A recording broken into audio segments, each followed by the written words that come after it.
Yan po yung papakain ko ngayon sa aking mga native pig. Halo ko po ng darak. Bali na po, prepare na po ako ngayon ng pagkain sa aking mga native pig. Ito, sinachap-chap na po. Ito yung papakain ko ngayon sa aking mga native pig. Hello guys, good morning, good afternoon, good evening. Dito po tayo ngayon sa aking dirty kitchen at magpapakain tayo ng gulay para sa ating mga baboy. Hindi ko na po siya lulutuin kasi wala po ako ngayon pang sahog na binloads yung kanin. Kaya ito na muna po. Bali, ang gagawin ko po nito, chachap-chapin. Pagkatapos, upo po ito, yung upong medyo reject. Hindi na pwedeng ibenta. Ginawa ko po dun sa farm sa tanim. Bali, ito lalagyan ko lang po yung tubig. Saka, wala akong molasses eh. Maganda sana kung may molasses.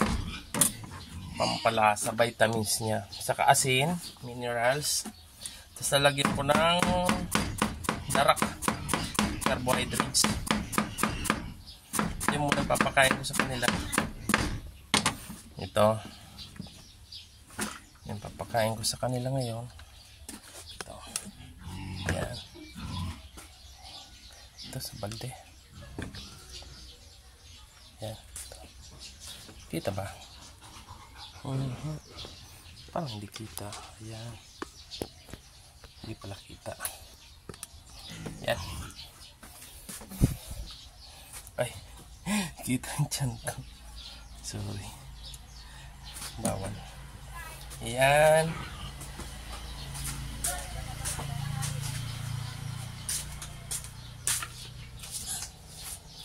Ayan po yung asin. Walang molasses. Lagyan ng asin. Tapos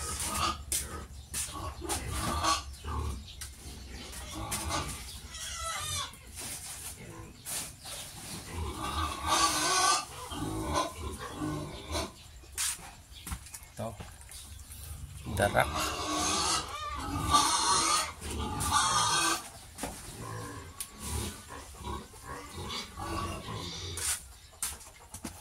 Ayan. Darak.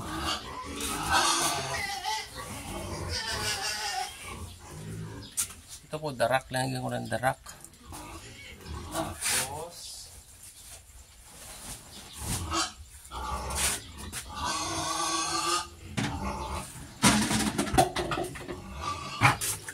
tubig. Lagyan natin ng tubig.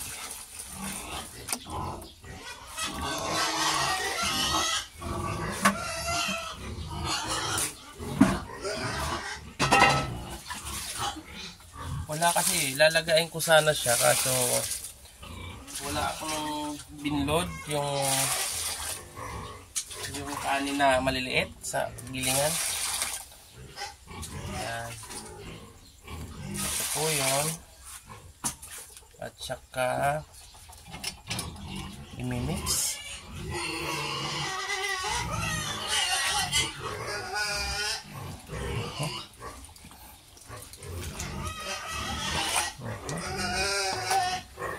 Ayan.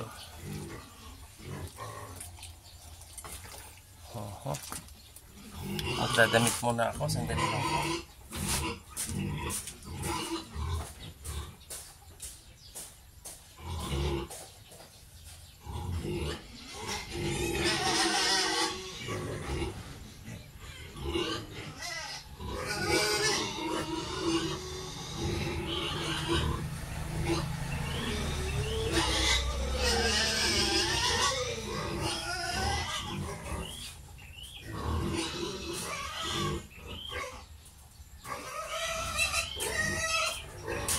Mga kabakyard, nangyari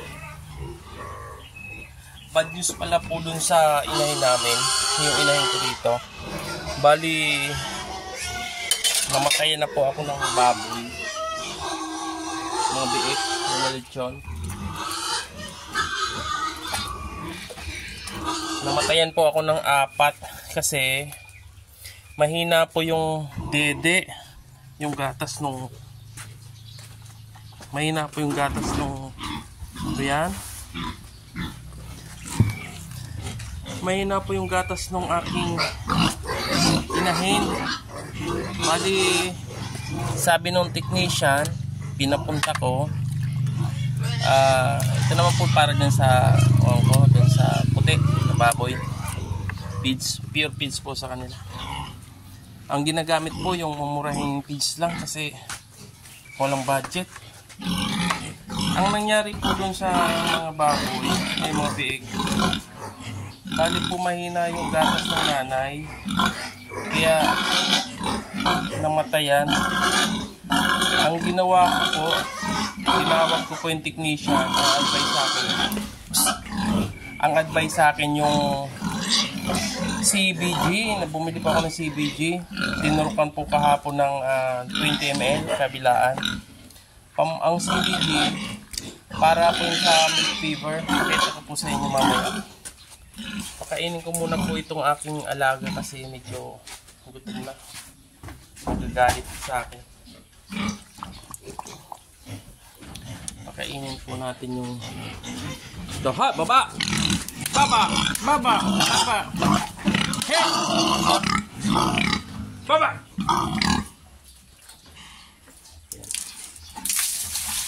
Yan.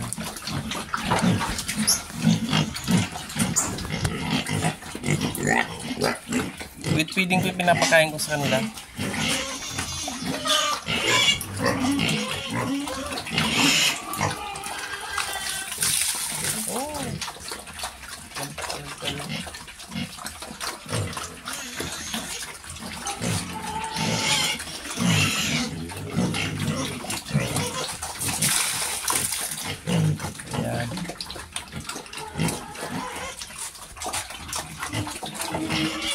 Ito medyo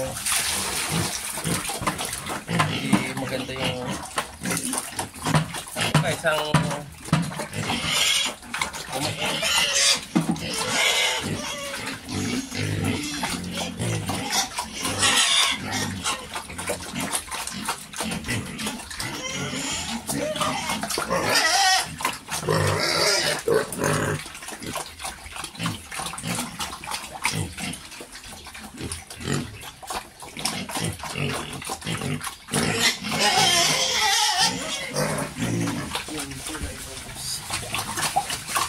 bali po itong baboy na ito, 3 months na po ito. Kinuha ko po ito ng May 27.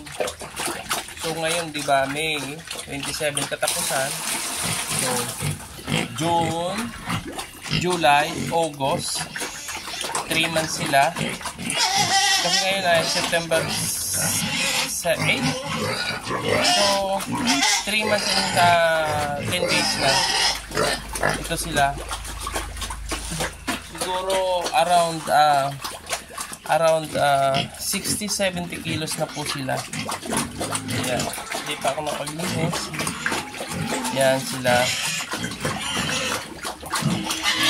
Feeding po yan. Binabasa ko muna yung binababad ko ng 15 minutes yung pagkain nila. Yung feeds. Tapos, nalagyan ko ay papakain ko ito guys.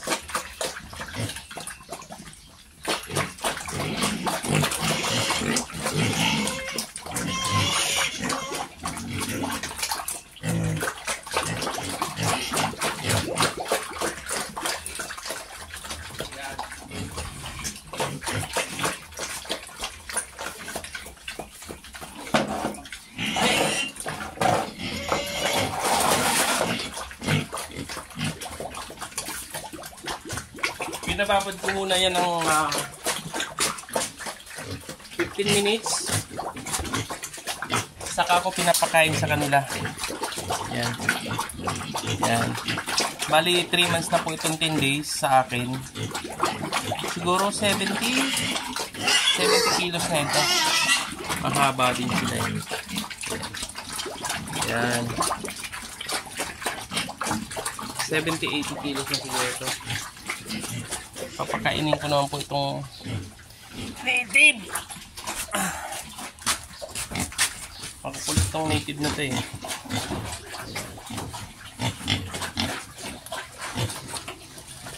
Ito. Yan. Oh.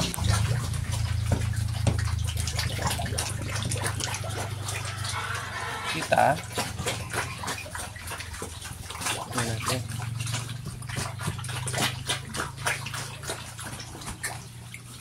Yan.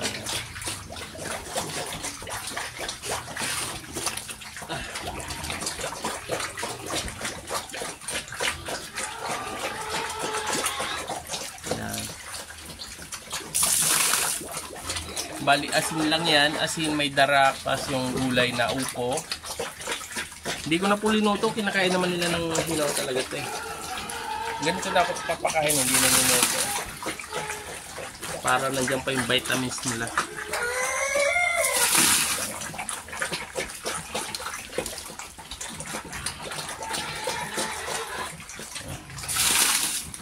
Yan.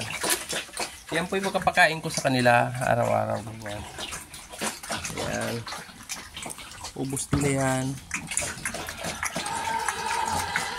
Sabaw. Nagig sila sa sabaw. Inasinan ko lang po yan eh. Wala, dapat maganda sana kung may molasses din. Hiniwalay ko yung isa dito. 4 na lang ito. Hiniwalay ko yung isa. Si payat.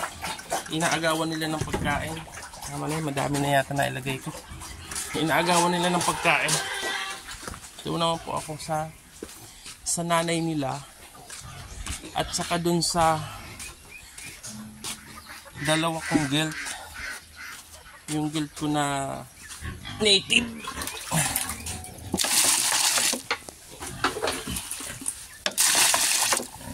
Ang tubig.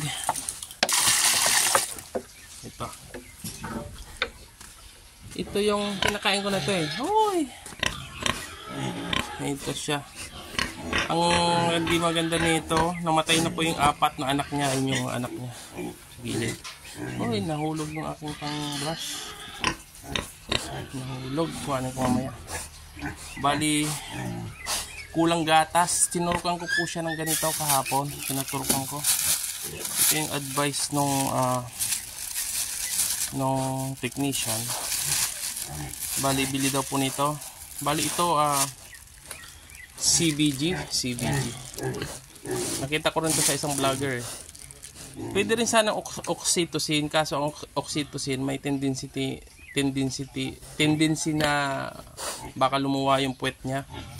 Kasi wala naman siyang pang meltdown sana yung oxytocin, kaso ito pwede kasing lumuwa yung mattress niya kasi ipupuros niya yan eh. Pampahilab yun. Kaya ito na lang advice sa akin. CBC 20 ml po ito. Ito. Para po ang kaya naman ito, ang indication niya, milk fever and condition associated with the hypocalcemia and other blood calcium imbalances. Yan. Sa milk fever, baka may milk fever po ito kaya mahina yung gatas niya. So yun, tinurukan siya kahapon ng 20 ml. Pinaturo ko sa kanya. Bali yan, lipid ko ito mamaya.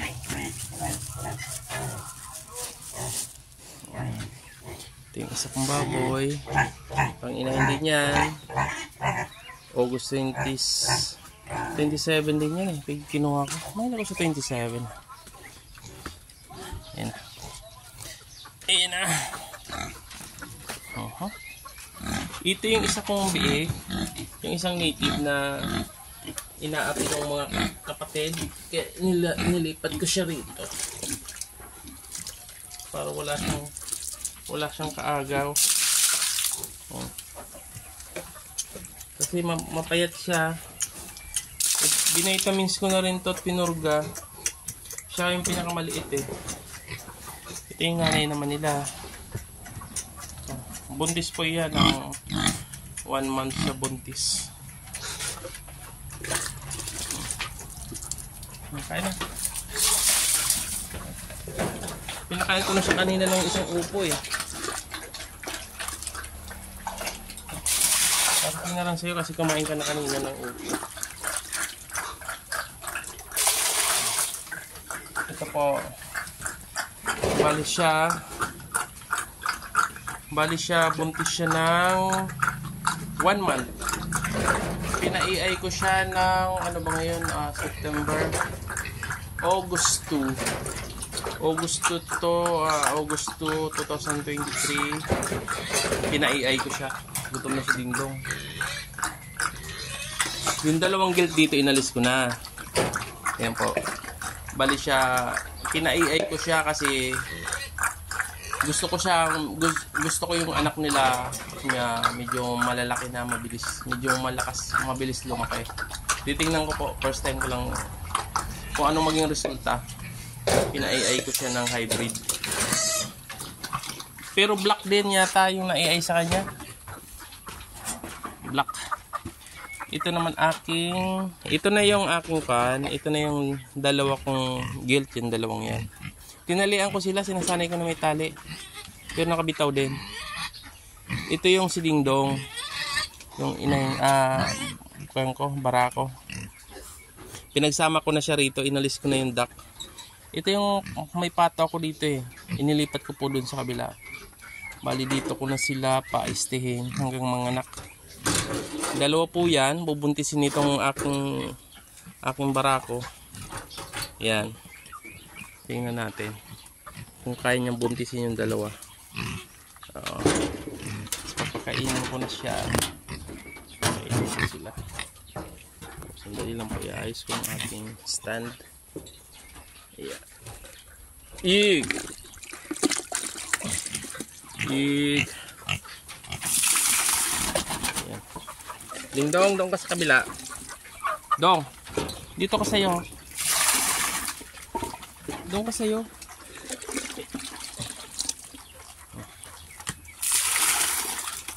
Ayan. Ayan po. Dong, kumain ka doon sa kabila. Dingdong. Doon ka sa kabila. Doon. Doon. Dingdong. Doon. Psst, lipat doon. Doon. Ayan. Yan ang kainan mo eh. Diba? Siga po kasi si Dingdong. Kasi nawala siyang gana kasi gusto niyang magsampa eh. Hindi pa naman naglilihito, ay di pa naman naglalan dito ang dalawa. Sinasampa niya na sinasampahan. Kasi masasabik si Dingdong. Sabik si Dingdong sa bayi. Dalaw yung bayi niya. Dingdong, baka alisin mo naman yung dalawang bayi ah. Yan. Ganyan lang po yung pagkapakain ko sa kanila. 8 months na po kasi itong dalawang to. Yung kapatid kasi nila, yung pinagpalit ko doon sa, yung nagpalit sa akin ng barako na to, buntis na raw. Sabi, tinanong niya ako kahapon kung buntis na rin yung kapatid. Sabi ko, hindi pa kasi hindi ko pa na pinasampahan. Yung kapatid daw nito, buntis na ng 3 months eh. Nabuntis na agad. Yan si Dingdong. Si Dingdong kasi bata pa to. Mas maganda sana kung mga 1 year na. 10 months pa lang yata to si Dingdong eh. 10 months, 9 months. Kasi dinala to sa akin na 3 months na. 3 months. Yung 3 months, 4 months na yata. Ang baboy ko nung 2 months.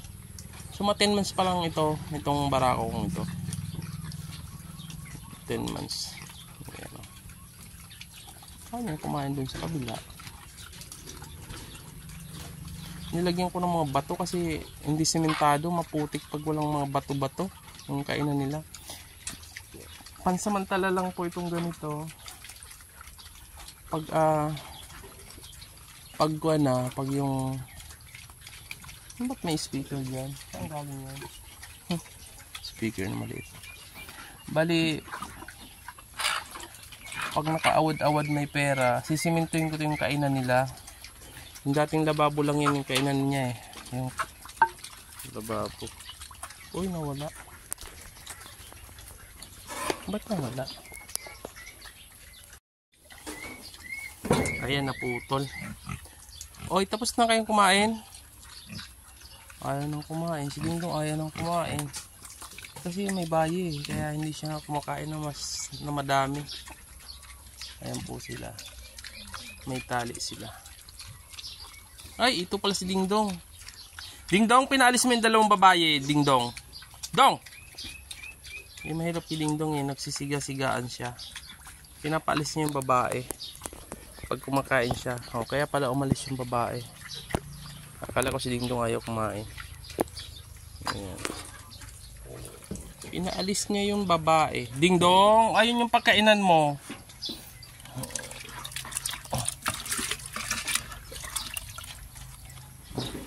Ligo.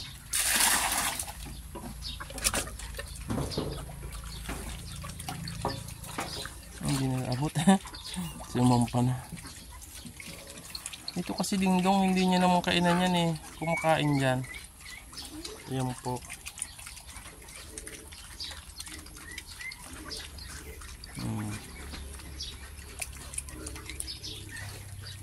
Bali pupunta pala ako dun sa garden.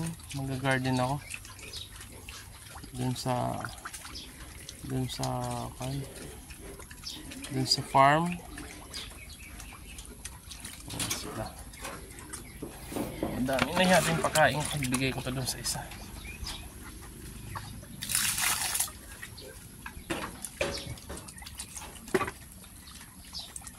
Ayan po.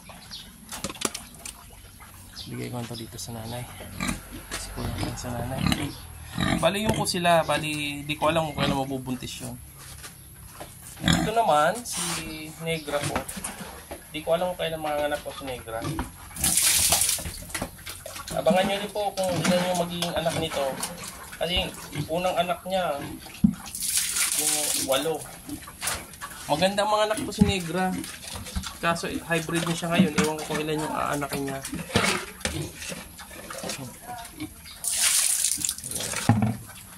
Ayan. Bali ito mga anak na rin to. Siguro December or katapusan ng December. Hindi ko pa na-compute eh.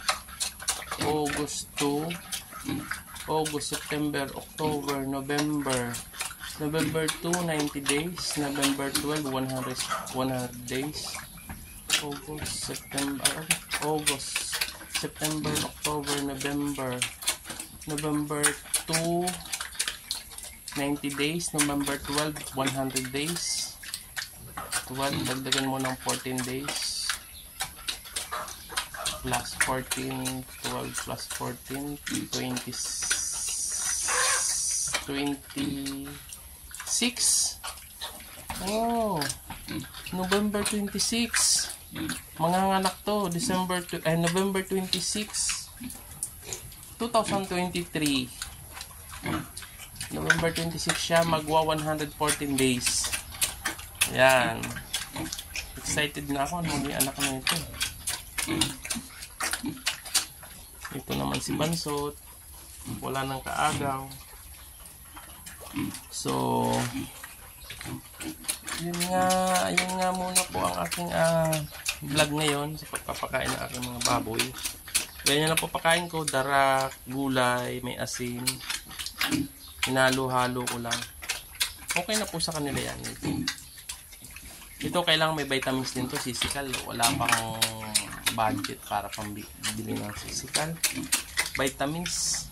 Kaya lang kasi binavitamins din to eh. Kasi nung unang anak nito, nangayayat siya. Medyo napilay-pilay. Akala ko nga hindi siya mababalik eh.